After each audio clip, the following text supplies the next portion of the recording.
Hi everyone, this is the 17th YouTube video of my YouTube channel and I'm going to tell you about the central idea of poem Elegy written in a country churchyard.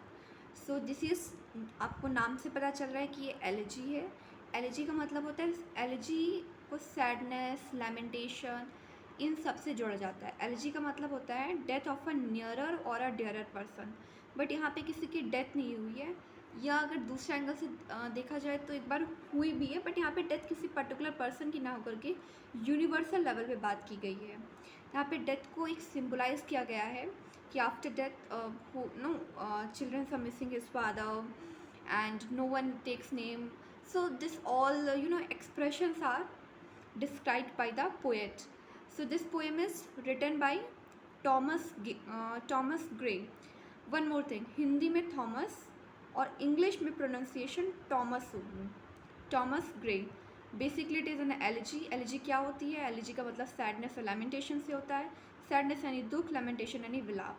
Elegy का मतलब death of a nearer और अ dearer person. ये मैंने discuss भी किया है. This poem is a sad lamentation of the poet over the nameless and neglected villagers lying buried in a village churchyard. तो कैसे विलेजर्स जिनका ना ही कोई नाम हो.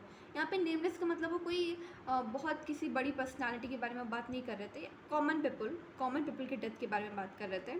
एक ऐसे विलेजर्स की जिनका ना ही कोई नेम हो, ना ही किसी तरह का फेम, मतलब नेम फेम पर्सनालिटी की बात नहीं हो रही है. Common people. It is a peaceful evening. अब यहाँ पे वो इवनिंग को डिस्क्राइब कर रहे थे. There is a perfect silent everywhere. The church bell ringing in the evening is saying a goodbye to the departing day. जैसे कि आपके स्कूल में जब बेल रिंग होती तो वो ये इंडिकेट करता है कि now your day is finished ना, अब आप घर जा सकते हैं. So the church bell is ringing in the evening. तो what church bell symbolises that now your day is finished, now the departing time come. Departing means जाने का वक्त आ गया है. So it's a symbolic thing. The poor and uneducated villagers who were laid to never-ending sleep are lying buried in those narrow graves. तो यहाँ पे उन्हें कैसी ग्रेव का मतलब होता है कब्र. कौन? पुअर और अनएजुकेटेड विलेजर्स जो एक नेवर एंडिंग स्लीप, यानी नेवर एंडिंग मतलब जो एक ऐसी नींद की अवस्था में जा चुके जहाँ वो स्लीप, वो मतलब अवस्था से कभी बाहर नहीं आएंगे, वो नींद कभी कंप्लीट नहीं होगी. So that is death. ये never ending sleep automatically refers the word death. Are lying buried in those narrow graves. Narrow means संकीर्ण, छोटा. ग्रेव कब्र. ये काफ़ी इंपॉर्टेंट है, ये मेरे टीचर ने भी मुझे इंपॉर्टेंट लगवाया था. Nor no child will rush to talk to his father after his return, nor will he try to share love of his father. Okay, तो पहले यहाँ तक देख लेते हैं. अब कोई भी बच्चा जब पापा घर पे आते हैं तो बच्चे दौड़ के उनके पास चले जाते हैं.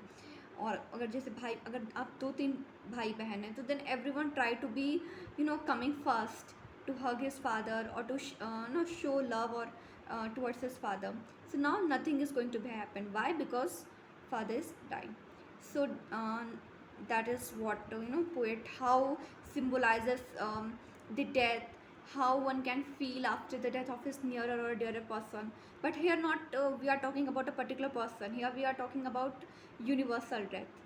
Okay, now next, death doesn't make any differentiation between the beautiful and the ugly, the high and the low.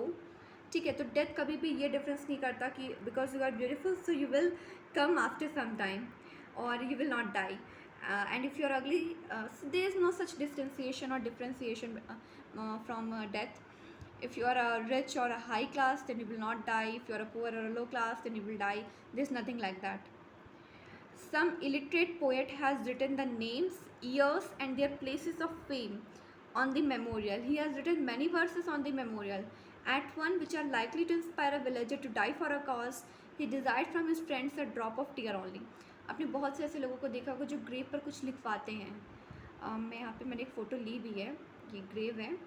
देखिए यहाँ पे कुछ लिखा हुआ है. लोग लिखवाते हैं अपने बारे में, उन्होंने क्या क्या अचीव किया है, वो क्या देखना चाहते हैं. तो यहाँ पे बेसिकली उनकी पर्सनालिटी से रिलेटेड या उनके अचीवमेंट से रिलेटेड चीज़ें लिखी जाती हैं कि जो व्यक्ति की डेथ हुई है वो क्या था, कैसा था, क्या क्या अचीव किया था. बट पोएट चाहता है कि he desired from his friends a drop of tear only, सिर्फ कोई एक आंसू बहा दे उसकी ग्रेव पर, that is enough for him. Poet का नाम क्या है? Thomas Gray, Thomas Gray. और पोएम क्या है? Elegy written in a country churchyard. और पोएम की कौन सी फॉर्म है? तो नाम से पता चल रहा है एलिजी है। वन मोर थिंग, ये सेंट्रल आइडिया है पोएम, ये पोएम का सेंट्रल आइडिया है, एक्सप्लेनेशन नहीं है, बट अगर आपने सेंट्रल आइडिया अच्छे से पढ़ा होगा तो आपको एक्सप्लेनेशन करना भी आ जाएगा। ये जो मैंने सेंट्रल आइडिया मेकअप किया, ये सारे इंपॉर्टेंट स्टैंजास के ही एक्सप्लेनेशन को मैंने एक जगह गैदर कर दिया, ताकि आपको पता चल सके कि पूरी पोएम में इम्पॉर्टेंट बातें हैं क्या। Thank you so much.